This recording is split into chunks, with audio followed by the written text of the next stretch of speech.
Hey, what's up, you guys? It's Max here. I'm gonna bring you guys another commentary, gameplay, thingamajigger, thing like that. And what got on my mind today was I just watched a enemy on, uh, a video on Pixel Enemy, and this guy discussed the Xbox 720 or the Durango specs. Now, he said in the video to not really go by these specifications, but if they are going by these specifications, oh my god, I am going to shoot my toe, or my foot. I mean, these are absolutely ridiculous. Let's see, start with the CPU. It's a 8-core CPU running at 1.6 gigahertz per CPU. Now, an 8-core CPU, that's not too bad itself, but for a console, it's not like you're going to be watching a video, playing a game, and like texting your friend at the same time all in one console. You're not going to need 8 CPU cores. I mean, looking in a short-term sense, most games don't even use 4 cores. And having an 8 core CPU right now is just plain ridiculous. I mean, I would save that money that they're spending for each CPU and get a better GPU. Check the GPU out. 800 megahertz graphics processor. Did you hear that correctly? 800 megahertz. Megahertz graphics processor.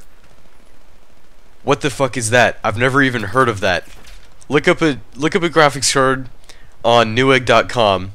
Look at the cheapest one you could possibly buy, and I'm pretty sure, don't go by my word, I'm pretty sure it's going to be better than an 800 megahertz graphics processor.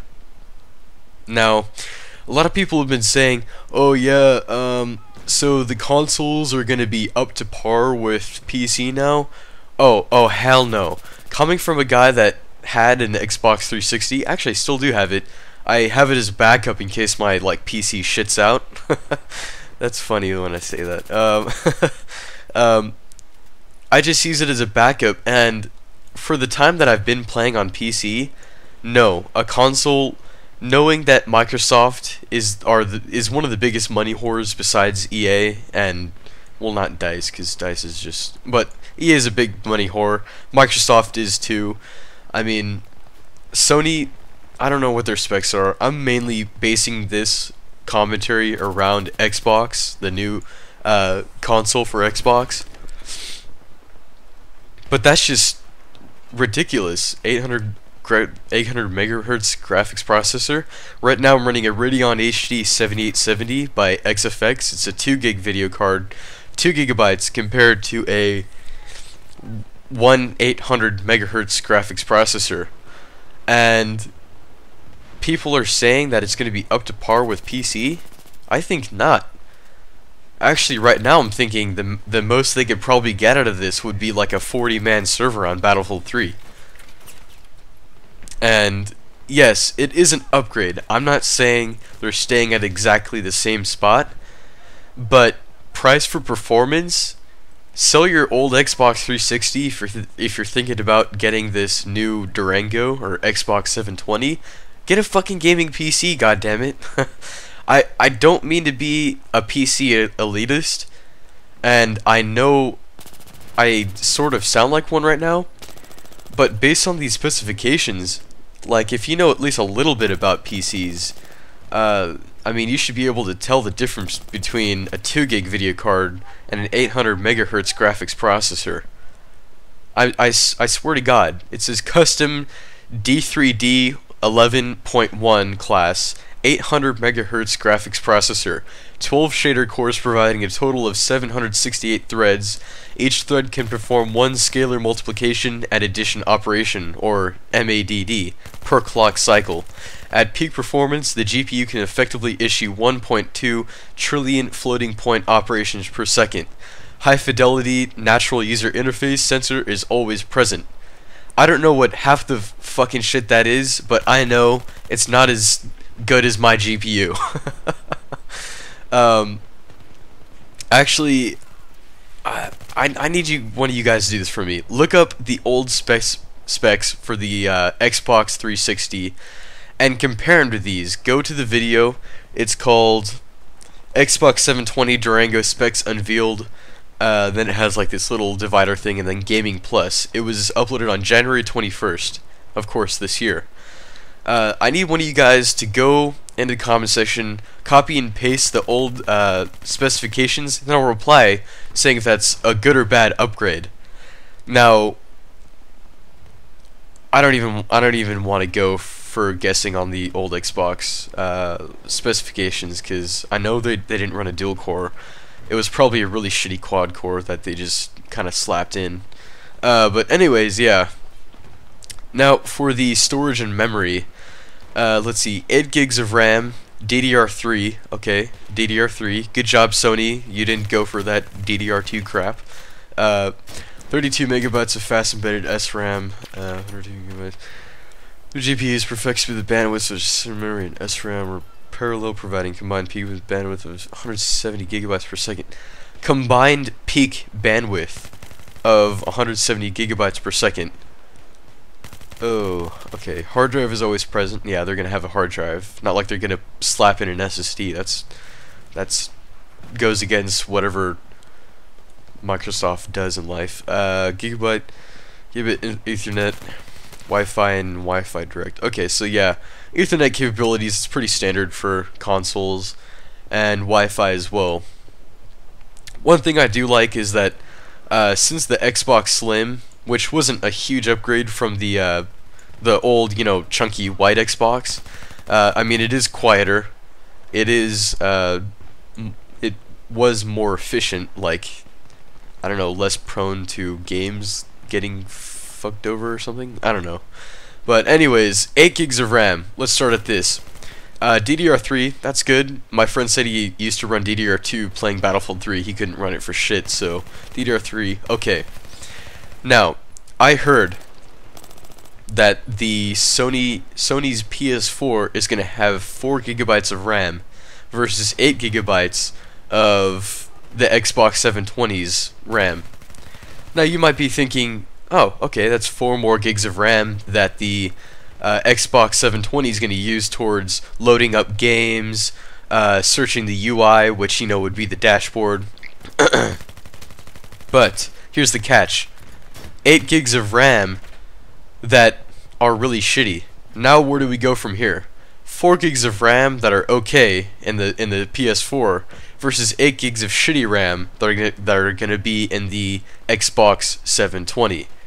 So what does this mean? It's just going to cancel each other out. Sure, you can design each stick of RAM or each gigabyte of RAM to tailor one specific part of the Xbox 720, whether you have 3 gigs of RAM for uploading or for loading games, which will, you know, make the load times faster, or even just helping the processor process games, which is going to be good. I wouldn't really. I mean, it's an 8-core CPU, 1.6 gigahertz each. I mean, I guess you could need some help loading games. I mean, I don't know about that shit. But anyways, I mean, come on, Microsoft, get your shit together and make something quality. I really hope Microsoft and Sony's PS4. I honestly don't ask me about anything about the PS4 in the comment section below, because I've only played on a PS3 literally like 6 times, and that's it. So, and I didn't like each time at all. So I guess that's it for those of you that are thinking about getting a Xbox 720 or a PS4. Go ahead if you really want to. I mean, if your friends all play on there. But in case you don't, go ahead and look up a couple guides on, or I mean, you don't have to look up a couple guides, but just save your money. That's what I would do instead of buying a whole new console. They're going to be pretty damn expensive too, about $600 or $700 at the least. For these kind of specs, no, I don't think so. I'm gonna hold off on getting these consoles for a while. I think the only time I'm gonna be getting this console is if I really need to, and the Xbox 360 that I have, or the Slim that I have now, is just not going to cut it. Personally, I think they would, if they were to actually get some people in there with common sense to actually design a better console, go for it. I don't really care if it would take them another 5 or 6 years. Get somebody that is actually smart enough to know that 8 gigs of shitty RAM is really bad. Somebody that has enough common sense to put at least a 1 gigabyte GPU in there. I mean, an 8-core CPU, you're set on that, but it's not like the average person is going to take the time to actually configure another GPU and put it into an Xbox 720 and make it custom, you know. Like having an 8-core CPU, which is good. I mean, you can upgrade that to where like you can put like a 2 gigabyte graphics card without bottlenecking. But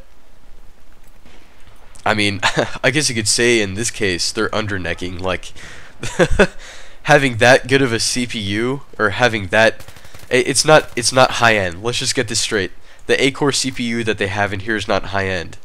But what is okay is that they actually have an 8-core CPU, which is better than a 6-core or 4-core, but they're spending all their time on the CPU rather than a GPU to balance things out.